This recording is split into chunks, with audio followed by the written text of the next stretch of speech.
In this video, we're looking at the solutions for the growth and decay practice test. So before we start, just be sure that you've got your formula sheet and a calculator. Okay, so we're going to start here. We got 4 root 5 plus 7 root 5. So the way I want you to think about this is think of it as doing like 4x plus 7x. You would get 11x there because it's like terms. And the exact same thing works here. So you just get 4 plus 7, so that's 11, lots of root 5. Okay. Next one here with square roots, timesing works as you might expect. You just times the numbers inside the square root. So 5 times 8 is what we got there, and that's going to give you a root of 40. Just be aware that that does not work with plussing, it only works with timesing and dividing. Okay, this one here, 10 over root 5. The trick for these is to times by root 5 over root 5. Now on the top, we're going to have 10 root 5. And on the bottom, we're going to have root 5 times root 5. And that would all simplify down. 10 over 5 is 2. So you get 2 root 5 for the whole thing. Okay, next we've got 4 over 7 take root 3. The trick with this one is to times by the conjugate. And by that, I mean 7 plus root 3. It's important to bracket everything just so we don't accidentally mess up one of our foils. And the top is going to foil out very nicely. So you got 4 lots of 7 and 4 lots of root 3. Now, on the bottom of the fraction here, we actually use a difference of 2 squared. So just as a reminder, the identity sort of thing we're using is this. So a squared take b squared. You will get the right answer if you just FOIL out the whole bottom, but it will just take you a lot longer. So you're going to get 7 squared take root 3 squared on the bottom. All that will just simplify down. So 28 plus 4 root 3 all over 49 take 3. So that's going to give you 28 plus 4 root 3 all over 46. Now, I would be pretty happy with this as an answer, and I'd mark you right. If you want, you can simplify it down a little bit more just by halving the top and the bottom. So you get 23 on the bottom, and half of 28 is 14. Half of 4 root 3 is 2 root 3. So if we do that, that's also correct. And I want to point out that you can actually type this into your calculator. So if I go 4 over 7 take square root of 3, it should give you that same answer we just got, 14 plus 2 root 3 over 23. And likewise, you can do all of these on your calculator if you want. But I will often ask you to show your working out, like in the pretest here. So you do need to know how to do it by hand. Okay, next we've got a conjecture. So first thing we're going to do is calculate log of 867. So it's 2.94.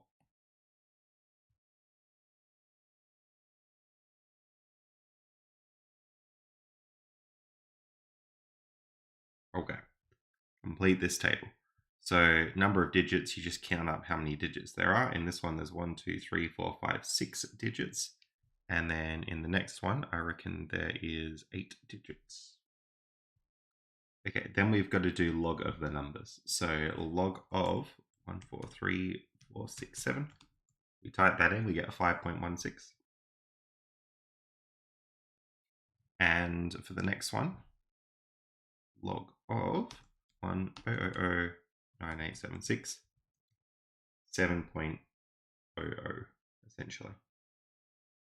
Okay. So make a conjecture about how the log of a number relates to the number of digits. So pretty much what this is if we round up log of n, this equals the number of digits in n. So you got to be really careful here because this one here, it looks like if you round it, you just get 7. But really importantly, this is 7.0004. So it would round up to 8, which is the number of digits. Okay. Check your conjecture. So we can just pick any two numbers. So maybe if I pick 123 and 42 or something like that. So log of 123 would be 2.09. And the number of digits was 3. So yes, 2.09, we round up to get 3. And if we do log of 42, we're going to get 1.62. Round that up, you do get 2. So that's good. All right, and suppose I pick a whole number x such that that's a log. How many digits? 7 is the answer there. Okay. Let a and b be any real numbers. Simplify these expressions. So we've got to have our index laws, and the index laws are actually on the formula sheet, so you can have those if you want. But in this one, we're just going to add the powers. So I might show full working here. So we're going to go 5 plus 6, so that's a to the power of 11. Next one here, you just add the powers on the top. So that's a to the 3 plus minus 1 if you want, all over a to the 4. So that would be a squared over the top and a to the 4 on the bottom. And this is a to the 2 take 4. So that's a to the minus 2. If you want, that's 1 over a squared. Again, I would consider either of these to be correct. Okay. Next, so if we look at 3a squared, you've got to square the 3 and square the a. So that gives you 9a squared. Next one here, log of 4 and 2 log of 3. So we're going to do log of 4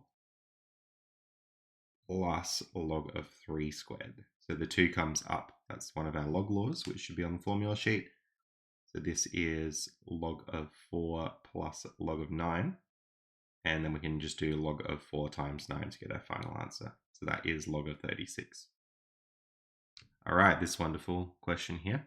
I recommend simplifying the inside of the brackets first and then squaring everything. So we're going to leave it as 2a cubed b to the 4. We can square everything in here. So 2 squared is 4. A to the 5 squared is a to the 10 because you get 5 times 2. And b to the negative 1 squared is b to the minus 2. Okay, next step, we just keep working down the page. I'm going to simplify inside the brackets more. So 2 over 4 is the same as 1 over 2. A cubed over a to the 10. You could have a to the minus 7 on top, or you could have a to the 7 on the bottom still. Either one's fine. B to the 4 and b to the minus 2. So you would get essentially b to the 4 take minus 2. So that gives you b to the 6 on the top. So we're going to get b to the 6 up here, a to the 7 on the bottom, and that 1 isn't really doing much, so I'll get rid of it. And we still got to square everything. So that's going to give you b to the 12 over 4a to the 14. Radioactive waste. So first thing, whenever you see a question like this, is to immediately graph it. Get rid of that. 1000 times your E button on the calculator is here, just above log. Negative 0.01x. Use x instead of t. Technically, if I want to be super precise to how I've written it, I could have 0.01 there, but it actually doesn't matter. So there's a graph. Our window's still a bit messed up. So years since 2020.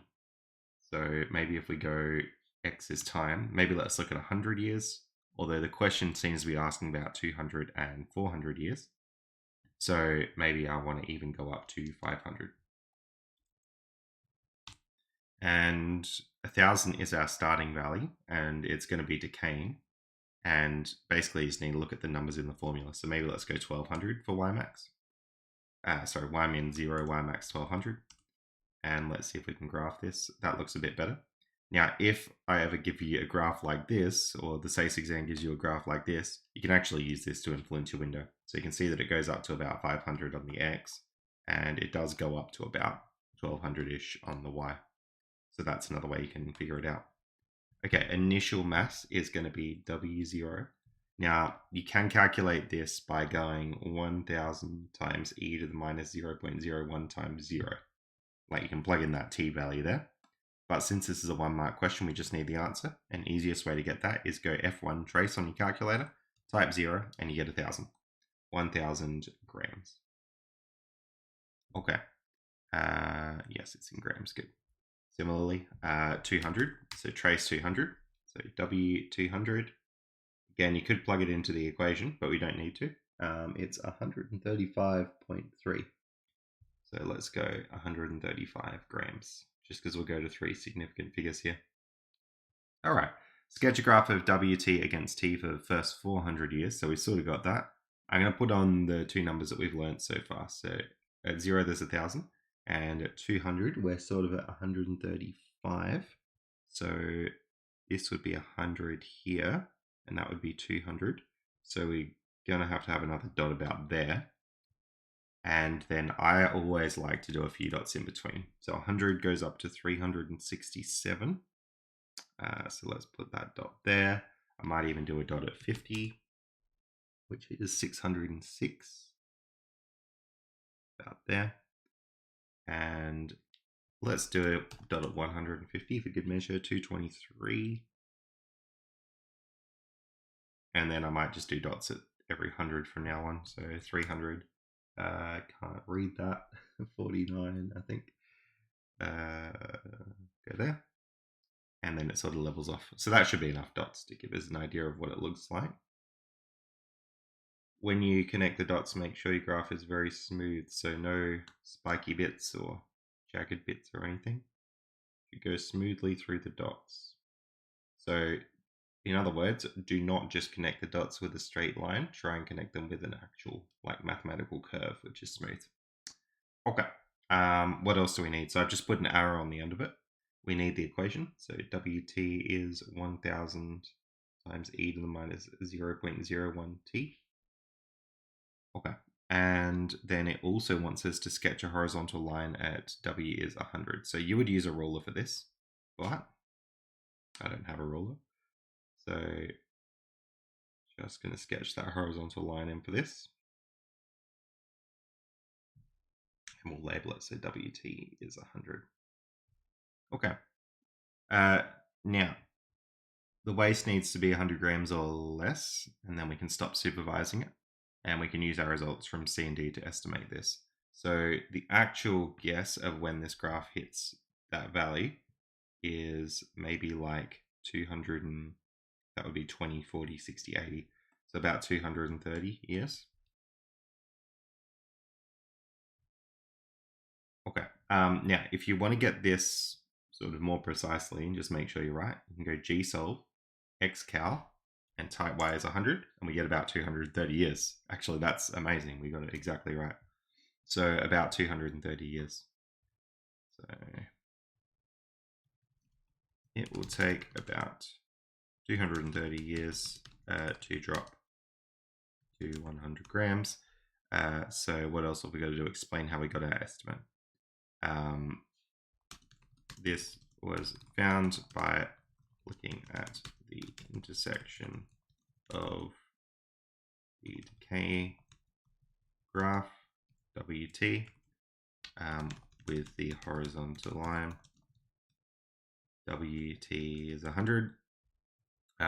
This can be verified on the calculator to see that X is 230.259 years. Okay. Hence until what year? So 2020 is t equals 0. So the actual year, we need to add that to 2020. So about the year 2250. Okay, solve the equation to get the exact answer. So the way we solve this equation, we can start by writing it out. Then we can divide by 1,000. So 100 over 1,000 is e to the minus 0.01t. So that's just 1 over 10 there. Okay, I might flip it. So e to the minus 0.01t is 1 over 10. And then you can log both sides.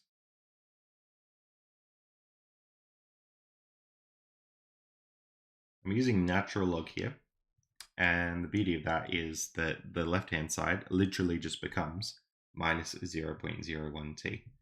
Now, if you'd used a different base log, you would have to do the log law, where you would like pull it out the front and then divide by that log that was left over. But log of e is just 1, so we're all good. Okay, this should equal ln of 1 over 10. Therefore, t should equal log of 1 over 10 divided by minus 0.01.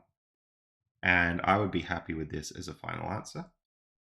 But you can keep going a little bit. If we use our log laws, log of 1 over 10 is actually minus log of 10.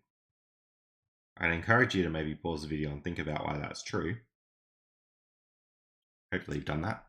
So a couple of reasons why. So this log of 1 over 10 becomes log of 1 take log of 10, and then that just equals 0. Another way to think about it is this is log of 10 to the minus 1 when you work it out.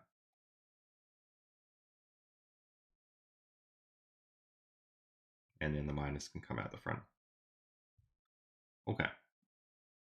So at any rate, this just becomes log of 10 over 0.01. And if you want to get extra fancy, dividing by 0.01 is the same as timesing by 100. So 100 log of 10. Just in case you don't believe me about that, 1 over 0.01 is 100. So that's how that one works. Anything at all from this point down, I would mark as a correct answer. I don't expect you to get all the way down to where I got. And we better actually make sure that we've got this right. So if I look at 100 times log of 10, we should get that 230 number, which I do. Will we ever reach 0 grams of waste? No. So we only lose a certain percent of waste each year. Because of that, so it keeps getting smaller, and really importantly, as small as we want, but never exactly 0. So this is like almost like a paradox in maths, but you can imagine if I took a number and I kept halving that number, yes, that number would get small, infinitely small, even like as small as I want, but it would never actually equal 0 because it's always a very small decimal number. In the real world though, so I'm going to go, but in the real world, atoms are, I guess, finite. So it probably would all decay since there's a threshold to the precision. So mathematically it does not decay, but in the real world, because atoms, like there's only a certain number of atoms that can decay, eventually the last one will decay and then it'll be all gone. Okay, we're going to flip that many coins. Fun fact, this is actually a way you can simulate radioactive decay. And just before we do that, I will point out, this number here looks a bit different to a standard exponential model that we'd have because it's got an e in it. But if you look at e to the minus 0.01t, this is e to the minus 0.01 to the power of t, which is, let's find out, minus 0.01, this number, so 0.99. So the way that we can interpret this is it's 99%, so we are losing 1% per year. That's how you'd interpret that number if you'd want. Okay. Where are we? Flipping coins. After flipping all the coins, how many would you expect to keep? Well, we only keep the coins if they land on heads. So I'd expect maybe a half of them to be kept, so that's 512 coins. And a little bit of explanation, so half times 1024. Okay, then we go through this, so you can just keep going down the table. Whenever I give you a table, make sure that you can verify how I got those 3 numbers that are in there already. So the way that I'm getting those is just halving it every time. Or timesing by a half if you want. 128 is the next one. And then if we halve that again, we get 64. Come up with an equation. So in general, we've got y equals a times b to the x. A is going to be your start value, and B is going to be your sort of increase and decrease amount. So because we're halving each time, we start at 1024, and we're going to be halving it each time. So that's how that one works. And then we better write it in terms of n. So n is 1024 times a half to the power of t, and that's the equation. Really importantly, check a t-value. So let's go 2, for example. If I go 1024 times a half to the power of 2, I should get 256, which I do. And similarly, if I change that to like 4, I should get 64. So make sure that works. Use your equation to calculate n7. So if we do that, 7, n of 7 is 1024 times half to the power of 7. And that's going to be equal to 8 coins. And an interpretation of this is if we run this experiment 7 times, we expect to have 8 coins remaining. Okay, I might say the word about the reason we're not being super precise with this is because this is a random experiment. So sometimes you may have like 9 coins left or 4 coins left, but on average you'd expect to have 8 coins left. Okay, coronavirus. Oh boy. So we're going to graph this equation. So that's 100, and it's going to be x, and then e to the power of minus 0.2 x. Okay, so we're going to graph that. There it is, beautiful graph. If I go and sort of cheat by looking at my window here, so 0 to 45 I might go, just have a bit extra on the end. And from y we'll go 0 to 300. Should get a pretty good picture of what this looks like. There we go. I might pull down that Y window a bit because I don't need to go all the way up to 300. We'll just do 250 and match that. Now, I will quite often put axes in your tests because I've noticed that quite often in the exam you do get axes, but just be conscious that you may be in a situation where you have to figure out your window and you don't have axes like this. So do practice doing it without looking at the graph. Okay, how many new infections were there on day 3? So we're looking for R of 3. And it's a 1 mark question, so we just need to get an approximate here. Trace, 3, enter, done. 164, about 165. 165 new cases. Really important, these are new cases. It's not the total number of cases. It's like day 3 has 165 new ones. Okay, sketching a graph. So we got to go 0, so 0 is at 0. We already saw that on day 3 there was 165, so that should be about there. Let's get some more numbers in between. So maybe if I go trace at 1, it looks to be 81. So something like that. And trace at 2, it looks to be 134. So it's sort of getting a bit slower. One thing that I really should put on there is the maximum. So that's 5 and 183. I think that's 183. It's a bit hard to read. What you can do if this ever happens to you is you can just pull your Y window down a bit so the graph's not sitting on top of it. There we go. And if we go maximum there, yeah, 183.9 or about 184. So we'll pop that in. So there it is. And I might even label that, so 5 and 184 is our maximum. And then we can sort of go further down. So maybe 7 I'll do next, 172. I know it probably seems finicky that I'm doing so many points, but it's really important that your graphs actually look accurate. So 148.7 at 9, about there. We'll do 10 as well, so 135. And sort of with how much precision you do here, can tell you how many dots, like how much time you have left can tell you how many dots to do. So if you've got lots of time, just do heaps of dots, you might as well. 75 would live there. And we'll go 20, 36.6. So that would be just that one there. Okay, we'll keep going. So maybe next one I can do is 25. It looks to be at 16. And 30 looks to be at 7. So I think that's probably enough dots now. So again, do not just connect your dots with straight lines. Make sure your curve looks like a smooth mathematical curve. That's really important. So it's sort of curving down into these dots here. There's the maximum. That's the first bit. And then the next bit sort of down like that. your graph asymptotes towards 0, so you've got to have it going like that. And then we can go R of t is the equation. Is 100t e to the minus 0.2t.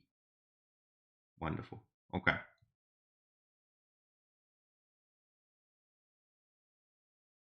Label the maximum, which did, so that's good. Give an interpretation of what this means. So the maximum was 5,184, and if you didn't do that when you were graphing, just hit the max button in GSolve. So 5,184. And we can interpret this with on, I think it's in day, yep, day 5. There were 184 new cases reported or whatever. Okay. Yeah, reported on a particular day. On day 5, there were 184 new cases reported that day. Like, just be really specific. It's like per day. Okay, you got a new graph here. So we just got to enter the equation of that. You can graph both of these at the same time. So e to the power of minus 0.1. Now, there's d of t, and I'm going to do it in a different color. Try not to use red because I like to mark these in red, and so does the SACE exam markers. But we can enter a few dots for d of t. So we could do 0, for example. We could do 5, for example, which is 183.9. No, it's not. We've got to scroll down to the red graph, 75.8. There we go. Now I'm going to pause the video here because you don't want to watch me do dots, but it's the same process as the blue one. One thing that I will mention though is I'm going to go GSolve intersect, and they intersect over here at 13.8 and 86.6. So really important that we do actually put that on there precisely. So it's about that point there, and it wouldn't hurt to label it there. All right, so there's the graph. Once all said and done, you can see I've labeled the intersection point there in green. I've labeled the maximum there. I had to move the R of t label up because it was in a weird spot, but then I've also labeled the function there and put arrows on it. You need all those things to get full marks. So yes, we've done that. Explain why the shape is better. So if you remember back when all this stuff was happening, they were talking a lot about flattening the curve. So really the best thing to refer to is the maximums. So maximum for RT was 5 and 184, i.e. the hospital had to deal with 184 cases on their worst day, which is a lot to deal with. The maximum for D of T was much less, so 10 and 92. I.e. the hospital had to deal with only 92 cases. Worst day. D of T spreads out the cases more, meaning the hospitals are less likely to get overwhelmed. So everyone will still likely get coronavirus, but it's more easily managed if it's gradual. And that's the whole point of flattening the curve. There are a total of that many people in the town. With R of t, they will get it. Do you think that all the people will get it? So the answer here is yes.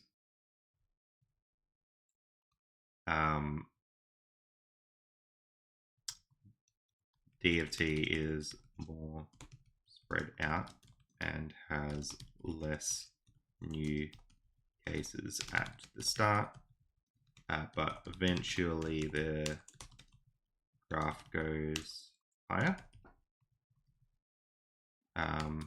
towards the end, likely meaning the the same total number of cases overall. Okay, so I'm going to give you a spoiler for Year 12 Maths. There's a way you can actually work this out. You absolutely do not need to do this in a Stage 1 test because we don't know this concept yet. But there's this thing called an integral, which can work out the area under the curve for us. So we just go for a lot of days, like 200 maybe. And we just look at these two curves. So we can do an integral. This is in GSolve. On the blue curve, if we go 0 to 200, that will be almost up to like infinity time, and you can see that it says 2,500. That area under the curve will give us the total number of cases. Similarly, if I go GSolve and integrate the red curve, and I go from 0 to 200, you can see that it's basically 2,500 as well. If you wanted up to a particular number of days, like let's suppose the first 50 days on the blue curve, you could just go 0 to 50 and you'd see it'd be less at 2,498. So there's still 2 people left to be infected pretty much. Anyway, you don't need to do that at all. Just be aware it will be coming up in Stage 2. Okay, next we've got to make a conjecture here about the maximum values. So we've seen these already. So let's graph 50. So the equation here would look like 50x e to the minus 0.5x. And if we graph this, I think actually, I'll just graph it next to it just in case we still need the equations later. But negative 0.5x. Draw that for the green graph. You can see this curve's even, well, I would say flatter, but it's, I reckon the green one has less area under it, which is a bit weird. But 2 is the value of the maximum. So you can try and make a conjecture about how A or K relate to the X value. I can tell you that A has nothing to do with it. And I want to point out what happens if we do K times the X value. So if we do 0.2 times 5, I get 1. If we do 0.1 times 10, I get 1. If I do 0.5 times 2, I get 1. So what do we notice? Well, we always get 1. So could go like K times X value equals 1. But we really like it if our conjecture could predict what the X value is. So I just rearrange this X value of maximum is 1 over K. And I might just say let y equal ax e to the minus kx. And a and k would be positive real numbers. Okay, so that would be your conjecture there. All the other stuff is just me showing you how you'd spot the pattern. Test your conjecture with 2 more. So if we just pick like, I don't know, 32x e to the power of minus 2x or something, I would expect it to be a half the maximum. So let's see. We might need to zoom our window in a bit. 0 to 10, and we'll go 0 to 10. There we go. So with that pink graph, I'm going to go maximum. I think that's it. Yeah, 0.5. So that's a half. So what was that? The value of A was 32. The value of K was 2. Y is 32e to the minus 2x, and the x value, the maximum, was 0.5. So yes, that's true. 2 times 0.5 gives us 1. And if we look at another graph, so maybe I'll just look at 45x e to the minus x or something like that. So I would expect the x value of the maximum to be 1. So there it is. It's a black graph from above. If we go up to 30 for the y value, let's do that. And we'll get the maximum there. 1. So that's good. So that was 45, 1. Y is 45. Well, that should have an x in it. X e to the minus x. Cool. All right. So yes, 1 times 1 does give you 1. Now, the y value, you absolutely don't need to do this, but there's a bonus question in case you're interested. So I'm actually going to prove this. So let y equal ax e to the minus kx. And suppose the max value is at x is 1 over k.